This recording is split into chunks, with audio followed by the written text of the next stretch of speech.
Dear students, business റെഗുലേഷൻസിൻ്റെ പുതിയൊരു വീഡിയോയിലേക്ക് ഏവർക്കും സ്വാഗതം. ഇന്നത്തെ ഈ വീഡിയോയിലൂടെ നാം ഡിസ്കസ് ചെയ്യാനായിട്ട് പോകുന്നത് ദി ഇന്ത്യൻ കോൺട്രാക്റ്റ് ആക്ട് 1872 എന്ന ആക്ടിനകത്തുള്ള പുതിയൊരു ടോപ്പിക്കിനെ കുറിച്ചിട്ടാണ്.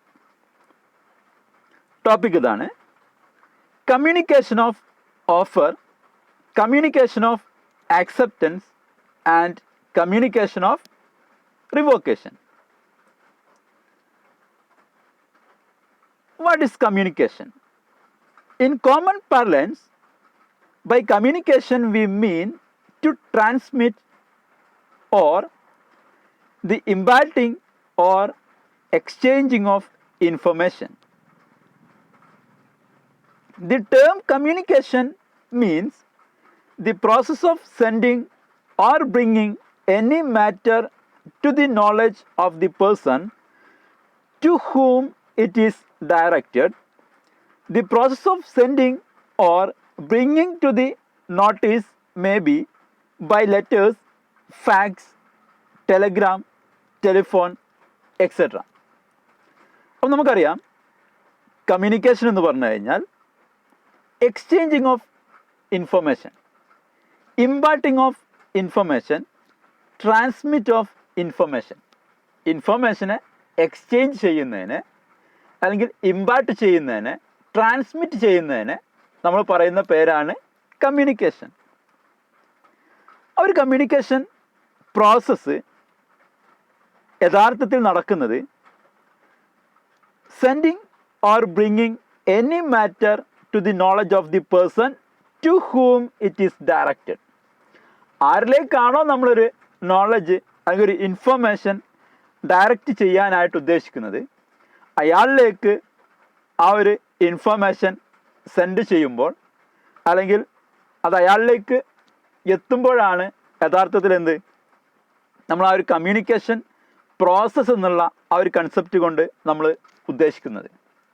അതൊരു പക്ഷേ ആ ഒരു ഇൻഫർമേഷൻ അല്ലെങ്കിൽ ആ ഒരു നോളജ് എത്തുന്നത് ലെറ്ററിലൂടെ ആയിരിക്കാം, അല്ലെങ്കിൽ ഫാക്സ് ആയിട്ടായിരിക്കാം, ടെലഗ്രാമോ ടെലിഫോണോ ഒക്കെ യൂസ് ചെയ്തിട്ട് വ്യത്യസ്തമായിട്ടുള്ള മീഡിയാസിനെ ഉപയോഗപ്പെടുത്തിക്കൊണ്ടായിരിക്കാം ഒരു പക്ഷേ കമ്മ്യൂണിക്കേഷൻ നടക്കുന്നുണ്ടാവുക. അപ്പോൾ ഏതെങ്കിലും ഒരു രീതിയിൽ ഇൻഫർമേഷൻ ഒരാളിൽ നിന്നും മറ്റൊരാളിലേക്ക് ട്രാൻസ്മിറ്റ് ചെയ്യുമ്പോൾ അല്ലെങ്കിൽ ഇമ്പാർട്ട് ചെയ്യുമ്പോൾ, എക്സ്ചേഞ്ച് ചെയ്യുമ്പോൾ അതിനെ നമ്മൾ കമ്മ്യൂണിക്കേഷൻ എന്ന് വിളിക്കുന്നു.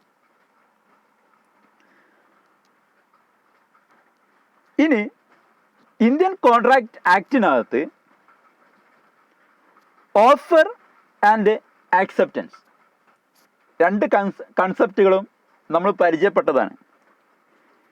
ഈ ഓഫറും ആക്സെപ്റ്റൻസും കംപ്ലീറ്റ് ആവണം എന്നുണ്ടെങ്കിൽ അവിടെ പ്രധാനമായിട്ടും വരേണ്ടുന്ന ഒരു ഘടകമാണ് communication. Offer and acceptance is not complete unless and until it is communicated. അത് കമ്മ്യൂണിക്കേറ്റ് ചെയ്തിട്ടില്ല എന്നുണ്ടെങ്കിൽ അത്രയും സമയത്തേക്ക് അവ കമ്മ്യൂണിക്കേറ്റ് ചെയ്തിട്ടില്ലെങ്കിൽ ഓഫറും ആക്സെപ്റ്റൻസും അതെന്ത് ചെയ്യുന്നില്ല, കംപ്ലീറ്റ് ആകുന്നില്ല. ഒരു ഓഫർ കംപ്ലീറ്റ് ആവണമെന്നുണ്ടെങ്കിൽ എപ്പോഴേ അത് കംപ്ലീറ്റ് ആവുന്നുള്ളൂ, അത് ഓഫറിയുടെ നോളജിലേക്ക് എത്തുമ്പോൾ മാത്രമാണ് ആ ഒരു ഓഫർ കംപ്ലീറ്റ് ആവുന്നത്. ആക്സെപ്റ്റൻസ് കംപ്ലീറ്റ് ആവണമെന്നുണ്ടെങ്കിൽ അത് ഓഫററുടെ നോളജിലേക്ക് എത്തണം. ആക്സെപ്റ്റ് ചെയ്തു എന്നുള്ള കാര്യം ഓഫററിലേക്ക് എത്തുമ്പോൾ മാത്രമാണ് ആക്സെപ്റ്റൻസ് കംപ്ലീറ്റ് ആവുന്നത്.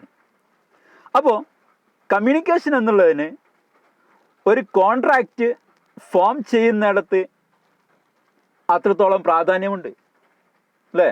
അഥവാ ഓഫർ കംപ്ലീറ്റ് ആകുന്നതിന് വേണ്ടിയിട്ടും ആക്സെപ്റ്റൻസ് കംപ്ലീറ്റ് ആകുന്നതിന് വേണ്ടിയിട്ടും നിർബന്ധമായിട്ടും അതിൻ്റെ കമ്മ്യൂണിക്കേഷൻ ഉണ്ടായിരിക്കണം എന്നുള്ളത് എന്താണ്, അവിടെ നിർബന്ധമായിട്ട് വരുന്ന ഒരു ഘടകമാണ്. ഓക്കെ, ഇനി ഈ കമ്മ്യൂണിക്കേഷൻ വ്യത്യസ്തമായിട്ടുള്ള രീതിയിൽ എന്ത് ചെയ്യപ്പെടാം, ഉണ്ടാവാം. ഒന്ന് by act 2 by omission. Act include by conduct or by words written or oral. So communication can be by letter, telegram, telephone, etc. Entering into a bus is a conduct which has the effect of communication of acceptance to travel in the bus. Omission include conduct or forbearance on the part of one person which has the effect of communication. അപ്പോൾ 2 രീതിയിലും നമുക്ക് communication conduct ചെയ്യപ്പെടുന്നതായിട്ട് നമുക്ക് എന്ത് ചെയ്യാൻ പറ്റും, കാണാനായിട്ട് സാധിക്കുന്നതാണ്.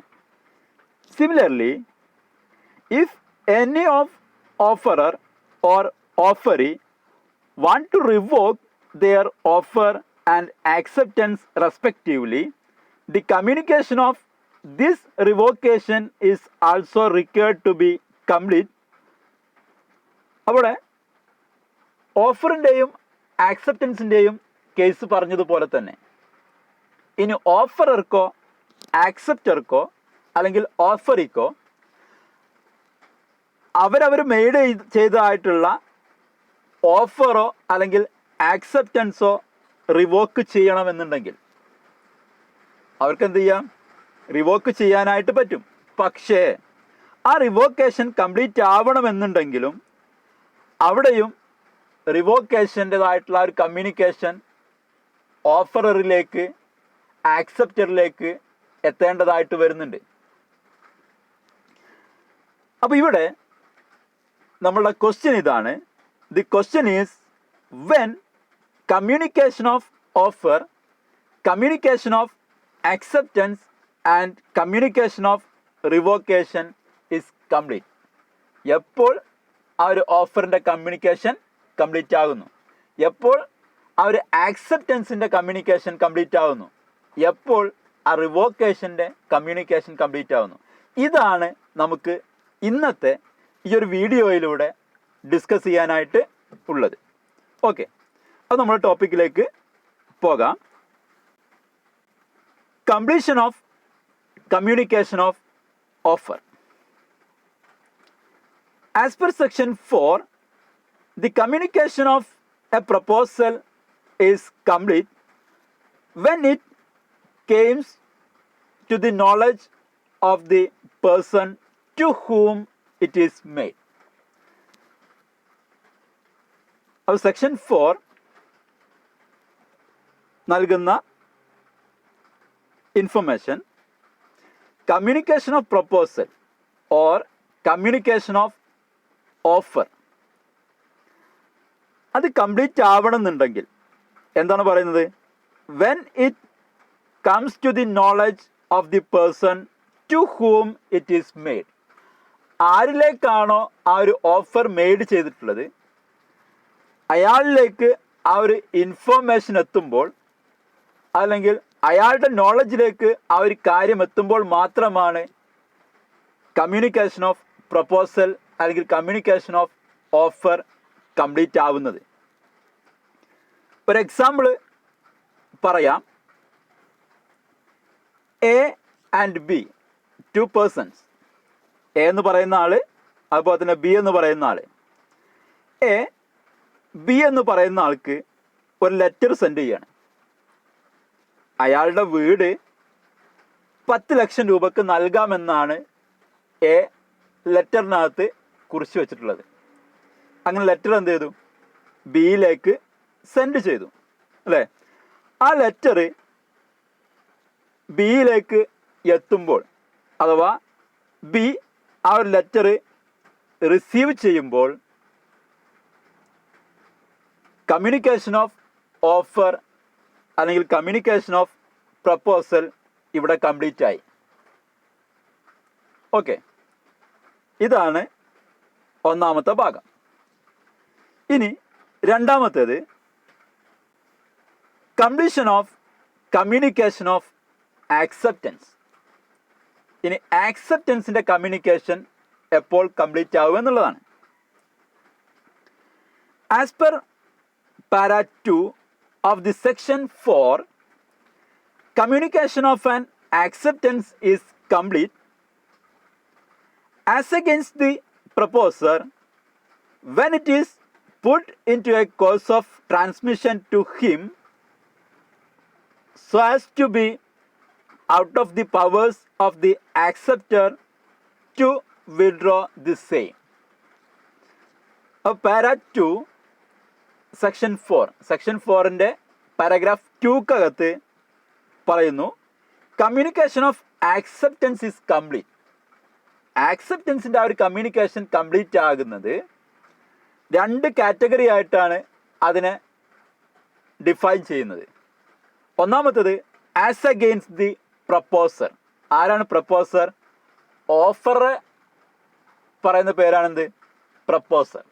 Okay, ആ ഒരു പ്രപ്പോസറെ സംബന്ധിച്ചിടത്തോളം ആക്സെപ്റ്റൻസ് കംപ്ലീറ്റ് ആകുന്നത് when it is put into a course of transmission to him. എപ്പോഴാണോ ആ ഒരു ആക്സെപ്റ്റൻസ് അയാളിലേക്ക് ട്രാൻസ്മിഷന് വേണ്ടിയിട്ട് നൽകുന്നത്. So as to be out of the powers of the acceptor to withdraw the same. ആ ഒരു ആക്സെപ്റ്റർക്ക് പിന്നീട് എന്തില്ല, അത് ട്രാൻസ്മിഷനിലേക്കാണ് നൽകി കഴിഞ്ഞാൽ പിന്നെ അയാൾക്ക് യാതൊരു രീതിയിലുള്ള കൺട്രോളുമില്ല. അത് വിഡ്രോ ചെയ്യാൻ സാധ്യമല്ല എന്ന രീതിയിൽ അത് ട്രാൻസ്മിഷനിലേക്ക് നൽകപ്പെടുമ്പോൾ മാത്രമാണ് as against the proposer or as against the offerer ആ ഒരു കമ്മ്യൂണിക്കേഷൻ ഓഫ് ആക്സെപ്റ്റൻസ് കംപ്ലീറ്റ് ആകുന്നത്. നേരത്തെയുള്ള എക്സാമ്പിൾ നോക്കാം.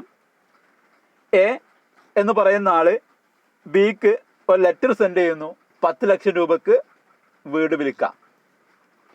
ബി അത് ആക്സെപ്റ്റ് ചെയ്തുകൊണ്ട് ഒരു ലെറ്റർ തയ്യാറാക്കിയിട്ട് അത് എയിലേക്ക് എന്ത് ചെയ്യാണ്, സെൻഡ് ചെയ്യാൻ വേണ്ടിയിട്ട് പോസ്റ്റ് ബോക്സിലേക്ക് നിക്ഷേപിച്ചു. ബിയുടെ കൺട്രോളിൽ നിന്നും ലെറ്റർ എന്ത് ചെയ്തു, ട്രാൻസ്മിഷനിലേക്ക് പോയി. അവ എയിലേക്ക് സെൻഡ് ചെയ്യാൻ വേണ്ടിയിട്ട് പോസ്റ്റ് ബോക്സിൽ നിക്ഷേപിച്ചു. ഇനി ബിക്ക് എന്തില്ല, അത് വിഡ്രോ ചെയ്യാൻ, തിരിച്ചു പിടിക്കാൻ സാധ്യമല്ല. ഓക്കെ, അങ്ങനെ ബിയിൽ നിന്നും ആ ഒരു ലെറ്റർ എയിലേക്കുള്ള ആ ഒരു ട്രാൻസ്മിഷനിലേക്ക് വരുമ്പോൾ അത് നമുക്ക് എന്തെന്ന് പറയാം, ആ ഒരു ആക്സെപ്റ്റൻസ് എയുടെ കൺസെപ്റ്റിൽ ആക്സെപ്റ്റൻസ് കംപ്ലീറ്റ് ആയി എന്ന് പറയാം.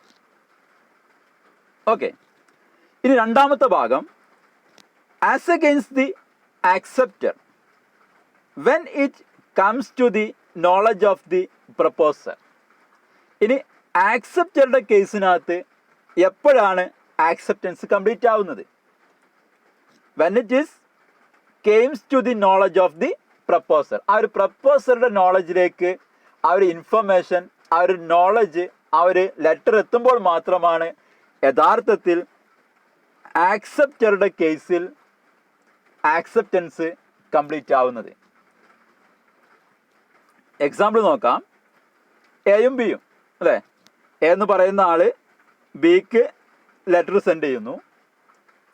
ബി അത് ആക്സെപ്റ്റ് ചെയ്തുകൊണ്ട് എക്ക് എന്ത് ചെയ്യുന്നു, ലെറ്റർ സെൻഡ് ചെയ്യുന്നു. ഓക്കെ, ആ ഒരു ലെറ്റർ ബിയിൽ നിന്നും എയിലേക്ക് എത്തിച്ചേരുമ്പോൾ മാത്രമാണ്, അഥവാ എ ബിയുടെ ആ ഒരു ലെറ്റർ റിസീവ് ചെയ്യുമ്പോൾ മാത്രമാണ് ബിയെ സംബന്ധിച്ചിടത്തോളം ആ ഒരു ആക്സെപ്റ്റൻസ് കംപ്ലീറ്റ് ആവുന്നത്. ഓക്കെ, അപ്പോൾ 2 കാര്യങ്ങളാണ് ഇവിടെ നമ്മൾ ശ്രദ്ധിക്കാനുള്ളത്. As against the proposer or offerer.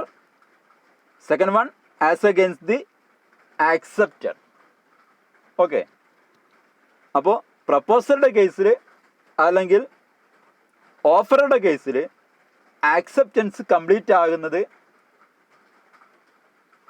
Offeree അല്ലെങ്കിൽ ആക്സെപ്റ്റർ ആ ഒരു ഇൻഫർമേഷൻ അവിടുന്ന് അങ്ങോട്ട് പാസ് ചെയ്യുമ്പോൾ തന്നെ എന്ത് ചെയ്യും, ഓഫറുടെ കേസിൽ ആക്സെപ്റ്റൻസ് കംപ്ലീറ്റ് ആവും. എന്നാൽ ആ ഒരു ഇൻഫർമേഷൻ ഓഫറിലേക്ക് എത്തിച്ചേരുമ്പോൾ മാത്രമാണ് ആക്സെപ്റ്ററുടെ കേസിനകത്ത് ആക്സെപ്റ്റൻസ് കംപ്ലീറ്റ് ആവുന്നത്. ഓക്കെ, ഇവിടെ നമ്മൾ മനസ്സിലാക്കേണ്ട പ്രധാനപ്പെട്ട ഒരു സ്റ്റേറ്റ്മെൻറ്റ് കൂടി ഇതിൻ്റെ കൂടെ ഓർമ്മിപ്പിക്കുകയാണ്. ഒന്നുമല്ല, acceptance is to offer what a lighted match is to a train of gunpowder.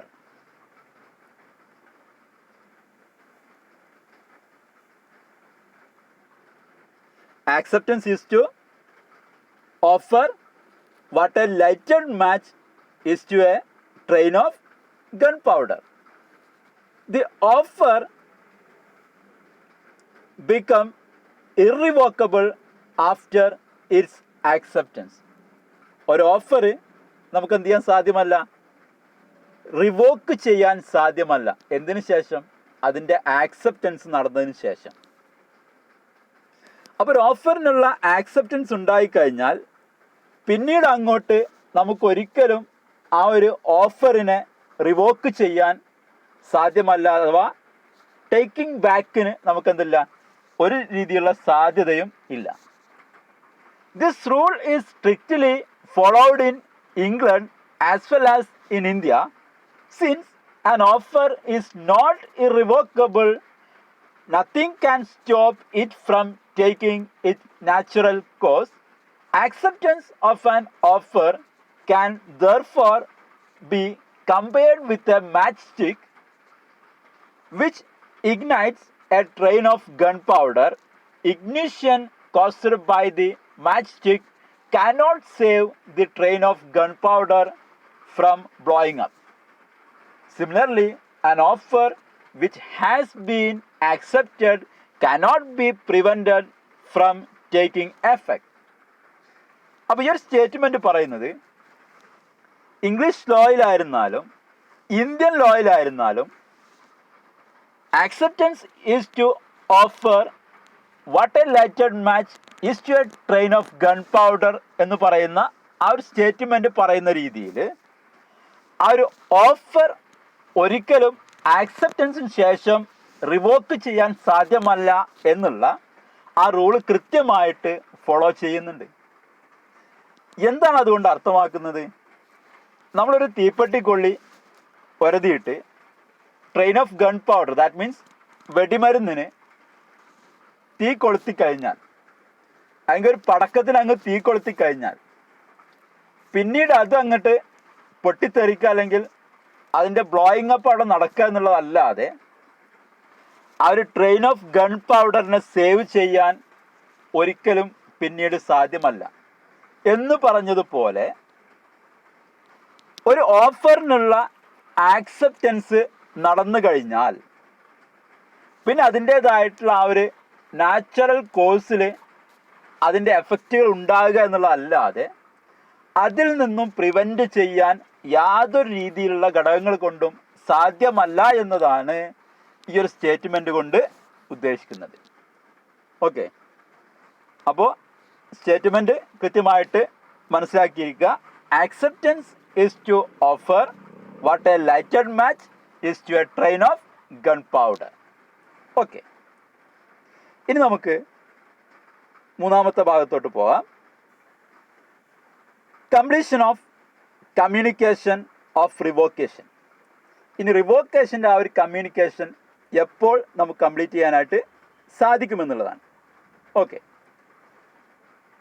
Para 3 of section 4 state the communication of a revocation is complete against the person who make it when it is put into a course of transmission to the person to whom it is made, so as to be out of the powers of the person who make it. Second one, as against the person to whom it is made when it comes to his knowledge. Section 4, paragraph 3. Communication of revocation is complete. Revocation complete ആവണമെന്നുണ്ടെങ്കിൽ as against the person. ഇവിടെ രണ്ട് കേസുകളും ഒരുമിച്ചാണ് നമ്മൾ പറയുന്നത്. Who make it, ആരാണോ revocation make ചെയ്യുന്നത്. ആർക്കെല്ലാം മേക്ക് ചെയ്യാം? ഒന്ന് ഓഫറർക്ക് അല്ലെങ്കിൽ പ്രപ്പോസർക്ക് മേക്ക് ചെയ്യാം. രണ്ടാമത്തത് ആക്സെപ്റ്റർക്ക് റിവോക്കേഷൻ മേക്ക് ചെയ്യാം. അപ്പോൾ ആരാണോ ആ ഒരു റിവോക്കേഷൻ മേക്ക് ചെയ്യുന്നത്, when it is put into a course of transmission to the person to whom it is made. ആർക്കാണോ മേക്ക് ചെയ്യുന്നത് ആ മേക്ക് ചെയ്യുന്ന ആളിലേക്ക് ആ ഒരു ഇൻഫർമേഷൻ ട്രാൻസ്മിറ്റ് ചെയ്യാനായിട്ട് ആരംഭിക്കുമ്പോൾ സ്വാഭാവികമായിട്ടും ഇത് മേക്ക് ചെയ്ത ആളുടെ, അത് ഒരുപക്ഷെ ഓഫറായിരിക്കാം അല്ലെങ്കിൽ ആക്സെപ്റ്റർ ആയിരിക്കാം, ആ മേക്ക് ചെയ്ത ആളുടെ പവേഴ്സിൽ നിന്നും എന്ത് ചെയ്യാണ്, അത് പുറത്തു പോവുകയാണ്. പിന്നീട് അവർക്ക് എന്തില്ല, അത് വിഡ്രോ ചെയ്യാൻ കഴിയാത്ത രീതിയിലേക്ക് അത് ട്രാൻസ്മിഷനിലേക്ക് പോകുന്നതോട് കൂടിയിട്ട് റിവോക്കേഷൻ കംപ്ലീറ്റ് ആകുന്നു എന്നുള്ളതാണ്. ആരെ സംബന്ധിച്ചിടത്തോളം? റിവോക്കേഷൻ മേക്ക് ചെയ്ത ആളിനെ സംബന്ധിച്ചിടത്തോളം. ഓക്കെ, ഇനി as against the person to whom it is made. ഇനി ആർക്കാണോ ആ റിവോക്കേഷൻ മേക്ക് ചെയ്തിട്ടുള്ളത് അയാളെ സംബന്ധിച്ചിടത്തോളം റിവോക്കേഷൻ കംപ്ലീറ്റ് ആവണമെന്നുണ്ടെങ്കിൽ when it comes to his knowledge, അയാളുടെ നോളജിലേക്ക് ആ റിവോക്ക് ചെയ്തു എന്നുള്ള കാര്യം എന്ത് ചെയ്യപ്പെടണം, അയാളുടെ അറിവിലേക്ക് എത്തുമ്പോൾ മാത്രമാണ് റിവോക്കേഷൻ കംപ്ലീറ്റ് ആവുന്നത്. ഓക്കെ, അപ്പോൾ രണ്ട് കാര്യങ്ങളും ഒരൊറ്റ കാര്യത്തിനകത്താണ് എന്ത് ചെയ്യുന്നത്, പറയുന്നത്. മനസ്സിലാക്കി വെക്കാം. ഓഫറർ അല്ലെങ്കിൽ പ്രപ്പോസർ അയാളുടെ ഓഫർ റിവോക്ക് ചെയ്യുന്നു എന്നുള്ള ആ ഒരു കാര്യം put in the course of ട്രാൻസ്മിഷനിലേക്ക് അങ്ങോട്ട് കൊടുത്തു. ഇനി അയാൾക്ക് അതിനെന്തില്ല, തിരിച്ചു പിടിക്കാൻ, വിഡ്രോ ചെയ്യാൻ സാധ്യമല്ല. അയാളുടെ പവേഴ്സിൽ നിന്ന് അതങ്ങോട്ട് പോയി കഴിഞ്ഞാൽ ഓഫററെ സംബന്ധിച്ചിടത്തോളം റിവോക്കേഷൻ കംപ്ലീറ്റ് ആയി. ഇനി അത് ആക്സെപ്റ്ററിലേക്ക് എത്തിച്ചേരുമ്പോൾ മാത്രമാണ് ആക്സെപ്റ്ററെ സംബന്ധിച്ചിടത്തോളം റിവോക്കേഷൻ കംപ്ലീറ്റ് ആവുന്നത്. ഓക്കെ, ഇനി തിരിച്ചു പറഞ്ഞാൽ ഒരു ആക്സെപ്റ്റൻസ് റിവോക്ക് ചെയ്യാനായിട്ട് ആക്സെപ്റ്റർ തീരുമാനിച്ചു. റിവോക്കേഷൻ ഓഫ് ആക്സെപ്റ്റൻസിന് വേണ്ടിയിട്ടുള്ള ഒരു ലെറ്റർ തയ്യാറാക്കി, അല്ലെങ്കിൽ ആ ഒരു കമ്മ്യൂണിക്കേഷന് വേണ്ടിയിട്ടുള്ള കാര്യം എന്ത് ചെയ്തു, തയ്യാറാക്കിയിട്ട് ഓഫറിലേക്ക് സെൻഡ് ചെയ്തു. ആക്സെപ്റ്ററുടെ കയ്യിൽ നിന്നും ആ ഒരു ഇൻഫർമേഷൻ ട്രാൻസ്മിഷനിലേക്ക് പോയി അയാൾക്ക് ഇനി അത് വിഡ്രോ ചെയ്യാൻ സാധ്യമല്ല എന്ന അവസ്ഥയിൽ ആക്സെപ്റ്ററുടെ കൺസെപ്റ്റിൽ റിവോക്കേഷൻ കംപ്ലീറ്റ് ആയി. ഇനി അത് എപ്പോഴാണോ ഓഫററിലേക്ക് എത്തിച്ചേരുന്നത് അപ്പോൾ മാത്രമാണ് ഓഫററുടെ കൺസെപ്റ്റിൽ റിവോക്കേഷൻ കംപ്ലീറ്റ് ആവുന്നത്. ഓക്കെ, ഇതാണ് കമ്മ്യൂണിക്കേഷൻ ഓഫ് റിവോക്കേഷനകത്ത് മനസ്സിലാക്കി വെക്കേണ്ട അതിൻ്റെ ബേസ് എന്ന് പറയുന്നത്. ഇനി രണ്ട് സ്റ്റേറ്റ്മെൻറ്റുകൾ കൂടി എന്ത് ചെയ്യണം, ഇതിൻ്റെ കൂടെ നമ്മൾ മനസ്സിലാക്കേണ്ടതായിട്ട് വരുന്നുണ്ട്. നോക്കാം. A proposal may be revoked at any time before the communication of its acceptance is complete as against the proposer but not afterward. An acceptance may be revoked at any time before the communication of acceptance is complete as against the acceptor but not afterwards. അപ്പോൾ ഈ revocation നമ്മൾ complete ചെയ്യുന്ന ആ ഒരു കൺസെപ്റ്റിനെ കുറിച്ച് പറഞ്ഞു. ഇനി എപ്പോൾ നമുക്ക് റിവോക്കേഷൻ ആവാം, റിവോക്കേഷൻ നടത്താൻ പറ്റുന്നതും നടത്താൻ പറ്റാത്തതുമായിട്ടുള്ള സാഹചര്യങ്ങളാണ് ഈ രണ്ട് സ്റ്റേറ്റ്മെൻറ്റിലൂടെ എന്ത് ചെയ്യുന്നത്, ഡിഫൈൻ ചെയ്യുന്നത്. ഓക്കെ, ഒരു എക്സാമ്പിളിൻ്റെ സഹായത്തോട് കൂടിയിട്ട് നമുക്ക് എന്ത് ചെയ്യാം, രണ്ട് കാര്യത്തെയും നമുക്ക് മനസ്സിലാക്കാം. നമ്മൾ നേരത്തെ പറഞ്ഞ എക്സാമ്പിൾ തന്നെ എടുക്കാം. എയും ബിയും. എ എന്ന് പറയുന്ന വ്യക്തി ബി എന്ന് പറയുന്ന വ്യക്തിക്ക് എന്ത് ചെയ്യുന്നു, ഒരു ഓഫർ സെൻഡ് ചെയ്യുന്നു. നമ്മൾ ആ ഒരു കേസിനകത്ത് പറഞ്ഞത് സബ്ജക്റ്റ് മനസ്സിലാക്കാൻ വേണ്ടിയിട്ട് ലെറ്റർ സെൻഡ് ചെയ്യുന്നു എന്നാണ് പറഞ്ഞത് അല്ലേ. 10 ലക്ഷം രൂപയ്ക്ക് എയുടെ വീട് വിൽക്കാം എന്നുള്ളതാണ് എന്ത് ലെറ്ററിനകത്തുള്ള മാറ്റർ. അത് ബിയിലേക്ക് സെൻഡ് ചെയ്തു അല്ലേ. ആ ഒരു ഓഫർ നമുക്ക് റിവോക്ക് ചെയ്യാനുള്ള അധികാരമുണ്ട്. ആർക്ക് റിവോക്ക് ചെയ്യാം? ഓഫറർക്ക് അല്ലെങ്കിൽ പ്രപ്പോസറായിട്ടുള്ള എക്ക് ഓഫർ റിവോക്ക് ചെയ്യാം. ഏതുവരെ ടൈമുള്ളൂ? A proposal may be revoked at any time before the communication of its acceptance is complete as against the proposal. പ്രപ്പോസറായിട്ടുള്ള എയെ സംബന്ധിച്ചിടത്തോളം ആക്സെപ്റ്റൻസ് കംപ്ലീറ്റ് ആകുന്നത് എപ്പോഴാണോ ആ ഒരു സമയത്തിൻ്റെ മുന്നേ ഓഫർ അല്ലെങ്കിൽ പ്രപ്പോസൽ റിവോക്ക് ചെയ്യാം. But not afterwards. അത് കഴിഞ്ഞതിന് ശേഷം എന്തില്ല, റിവോക്കേഷൻ സാധ്യമല്ല. എ എന്ന് പറയുന്ന ആളിനെ സംബന്ധിച്ചിടത്തോളം ഇവിടെ റിവോക്ക് ചെയ്യാനുള്ള സമയപരിധി എന്ന് പറയുന്നത് ബി അത് ആക്സെപ്റ്റ് ചെയ്തുകൊണ്ട് ആ ഒരു information put into the course of transmission, അതിലേക്ക് അങ്ങോട്ട് ട്രാൻസ്മിഷനിലേക്ക് നൽകുന്ന ആ ഒരു സമയം വരത്തേക്കാണെന്നുള്ളത് എക്ക് ആ ഒരു പ്രപ്പോസൽ റിവോക്ക് ചെയ്യാനുള്ള അധികാരമുള്ളത്. അഥവാ എയെ സംബന്ധിച്ചിടത്തോളം ആക്സെപ്റ്റൻസ് കംപ്ലീറ്റ് ആകുന്നത് ബി ആ ഒരു ഇൻഫർമേഷൻ അവിടെ നിന്ന് ഇങ്ങോട്ട് ജസ്റ്റ് സെൻഡ് ചെയ്യാൻ തുടങ്ങിക്കഴിഞ്ഞാൽ എയെ സംബന്ധിച്ചിടത്തോളം എന്ത് ചെയ്തു, ബിയുടെ ആക്സെപ്റ്റൻസ് കംപ്ലീറ്റ് ആയി എന്നുള്ളതാണ്. ഓക്കെ, അപ്പോൾ ആ ഒരു ഇൻഫർമേഷൻ ബിയിൽ നിന്നും പോരുന്നതിൻ്റെ മുന്നേ വരെ എക്ക് വേണമെന്നുണ്ടെങ്കിൽ എന്ത് ചെയ്യാം, ആ ഒരു പ്രപ്പോസൽ റിവോക്ക് ചെയ്യാനായിട്ട് പറ്റും. ബിയിൽ നിന്നും ആ ഒരു ഇൻഫർമേഷൻ പോന്നു കഴിഞ്ഞാൽ എയെ സംബന്ധിച്ചിടത്തോളം, ദാറ്റ് മീൻസ് പ്രപ്പോസറെ സംബന്ധിച്ചിടത്തോളം ആക്സെപ്റ്റൻസ് കംപ്ലീറ്റ് ആയി. അതിനുശേഷം റിവോക്കേഷൻ സാധ്യമല്ല. നമ്മൾ നേരത്തെ പറഞ്ഞ സ്റ്റേറ്റ്മെൻറ്റ് ഓർക്കണം. Acceptance is to offer what a letter match is to a train of gunpowder. Okay, natural കോഴ്സിലേക്ക് അങ്ങ് വന്നു കഴിഞ്ഞാൽ പിന്നെ അതിൻ്റെ ആ ഒരു എഫക്റ്റ് നമുക്ക് ഒരിക്കലും എന്ത് ചെയ്യാൻ കഴിയില്ല, പ്രിവെൻറ്റ് ചെയ്യാൻ സാധ്യമല്ല എന്ന് പറഞ്ഞു അല്ലേ. അപ്പോൾ ബി അത് ആക്സെപ്റ്റ് ചെയ്തു, ആ ഒരു ഇൻഫർമേഷൻ ട്രാൻസ്മിറ്റ് ചെയ്ത് കഴിഞ്ഞാൽ എക്ക് പിന്നെ ഓഫർ എന്ത് ചെയ്യാൻ കഴിയില്ല, റിവോക്ക് ചെയ്യാൻ സാധ്യമല്ല. അതുപോലെ തന്നെ ഇനി ബിയുടെ ആക്സെപ്റ്റൻസുമായിട്ട് ബന്ധപ്പെട്ട കാര്യമാണ്. ബി എന്ത് ചെയ്തു, ആ ഒരു ആക്സെപ്റ്റൻസ് എയിലേക്ക് സെൻഡ് ചെയ്തു അല്ലേ. ബിക്ക് ആക്സെപ്റ്റൻസ് റിവോക്ക് ചെയ്യാം. ഏതുവരെ?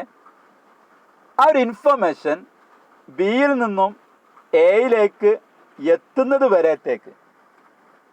ഓക്കെ, അഥവാ an acceptance may be revoked at any time before the communication of acceptance is complete as against the acceptor, but not afterwards. As against the acceptor, that means as against the B, ഈ ഒരു acceptance complete ആകുന്നത് എപ്പോഴാണ്? ബിയിൽ നിന്നും ആ ഒരു information എയിലേക്ക് എത്തിച്ചേരുമ്പോൾ, അവ എ ആ ലെറ്റർ റിസീവ് ചെയ്യുമ്പോൾ മാത്രമാണ് ബിയുടെ ആക്സെപ്റ്റൻസ് കംപ്ലീറ്റ് ആവുന്നത്. ആ ലെറ്റർ എയിലേക്ക് എത്തിച്ചേരുന്നതിൻ്റെ മുന്നേ ബിക്ക് റിവോക്കേഷൻ ആവാം, അഥവാ ആക്സെപ്റ്റൻസ് റിവോക്ക് ചെയ്യാം. ഓക്കെ, എന്നാൽ എയിലേക്ക് ആ ലെറ്റർ എത്തിച്ചേർന്നു, എയുടെ നോളജിലേക്ക് എന്ത് ചെയ്തു, ബി അത് ആക്സെപ്റ്റ് ചെയ്തു എന്ന ആ ഒരു ഇൻഫർമേഷൻ എത്തിക്കഴിഞ്ഞാൽ പിന്നീട് അത് റിവോക്ക് ചെയ്യാനുള്ള അധികാരം ബിക്ക് ലഭിക്കുന്നില്ല. ഓക്കെ, പിന്നീട് അവിടെ അതിൻ്റെ റിവോക്കേഷനുമായിട്ട് ബന്ധപ്പെട്ട കാര്യങ്ങൾ പിന്നീട് അത് എന്തെങ്കിലും രീതിയിലേക്ക് ഒഴിവാക്കേണ്ടതായിട്ട് വരികയാണെങ്കിൽ അത് ബ്രീച്ച് ഓഫ് കോൺട്രാക്ട് എന്നുള്ള ആ ഒരു കണ്ടീഷനിലേക്കാണ് എന്ത് ചെയ്യുക, കാര്യങ്ങൾ നീങ്ങുക. അഥവാ ലീഗൽ ഇഫക്റ്റ് അതിനുണ്ടായിരിക്കും എന്നർത്ഥം. ഓക്കെ, അപ്പോൾ ഇത്രയും കാര്യങ്ങളാണ് നമുക്ക് communication of offer, communication of acceptance and communication of revocation എന്നുള്ള ഈ ഒരു ടോപ്പിക്കിനകത്ത് മനസ്സിലാക്കാനായിട്ടുള്ളത്. ഓക്കെ, എന്തെങ്കിലും സംശയങ്ങളുണ്ടെങ്കിൽ നിങ്ങൾക്ക് വീഡിയോക്ക് താഴെ കമൻറ്റ് ചെയ്യാം. ഇനി ആരെങ്കിലും ഈ ഒരു ചാനൽ സബ്സ്ക്രൈബ് ചെയ്തിട്ടില്ലെങ്കിൽ സബ്സ്ക്രൈബ് ചെയ്യുകയും തൊട്ടടുത്ത് കാണുന്ന ബെല്ലൈക്കൺ എനേബിൾ ചെയ്യുകയും ചെയ്യുക. പുതിയതായിട്ട് നൽകുന്ന വീഡിയോസ് ലഭിക്കാൻ അത് നിങ്ങളെ സഹായിക്കുന്നതായിരിക്കും. Okay, thank you.